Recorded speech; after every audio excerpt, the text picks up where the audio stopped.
Harvest of Thanks is brought to you exclusively by BASF, helping you do the biggest job on earth.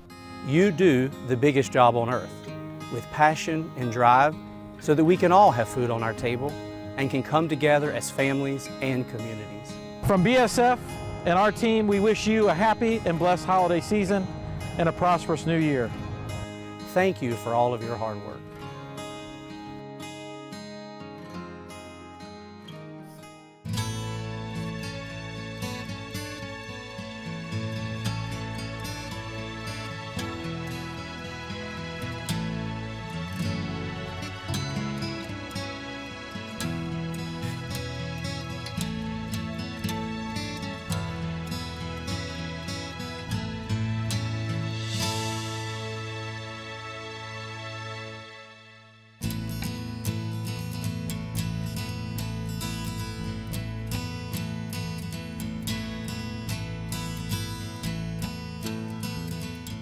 Good morning and happy Thanksgiving. I'm Clinton Griffiths. And I'm Tyne Morgan, coming to you from the Covered Bridge Farm here in Three Rivers, Michigan.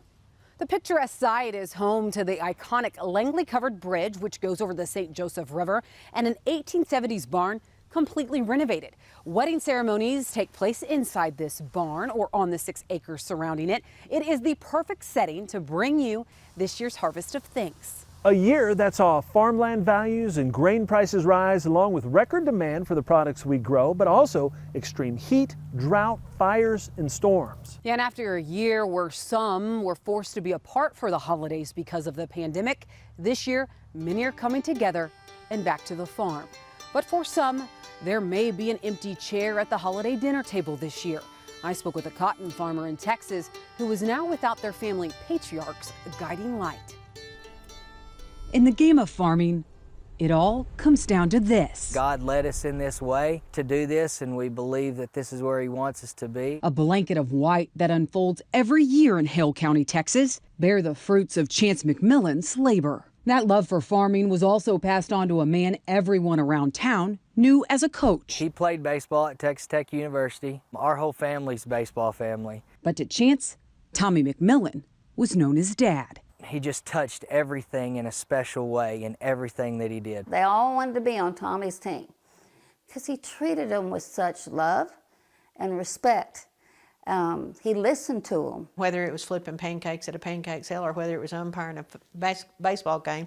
An accountant for 30 years, the baseball field was a second home to Tommy. A coach by nature, it wasn't his career until Wayland Baptist University handed him his dream job. He volunteered for about 6 years at Wayland. And then after Chance graduated, they decided we need to pay this man. It wasn't until recently he found a love for farming. I always had a passion for being outside, and he always just loved being with me. I loved being with him, and so it just kind of worked hand in hand. Still coaching baseball, Tommy turned into a relief utility player on Chance's team. On the weekends, he'd come out and plow or plant or do whatever, anything that I needed. And when the game of baseball was put on hold during the pandemic, Tommy got his chance. So he was out there with me pretty much every day, and we just got to talking, and I asked, when you do retire, what do you think financially you need? And he told me, and I said, let's go do it right now. While becoming a coach for Wayland baseball wasn't something Tommy always aspired to do, Tommy's dream job wasn't just coaching baseball anymore. Something he told Susan just before he died. We were there together, and he said, I'm done. He said, yes, and then I'm gonna, work for Chance because that's what he wants me to do. And that's been hard because every farm that I have, he's imprinted on every inch of that farm. And that was gonna be our time to finally get to do that every day. God's got a bigger plan. I don't know why, but His is bigger and better than mine.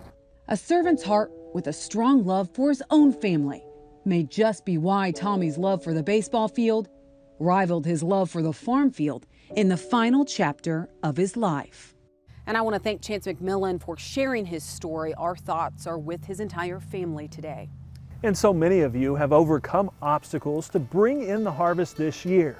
Coming up, facing weather extremes, see how these farmers and ranchers survive drought and powerful storms, all in an effort to keep America and the world fed. And that can-do spirit also lives inside an Oklahoma man who's showing grit with grace following a devastating fire as our harvest of thanks continues.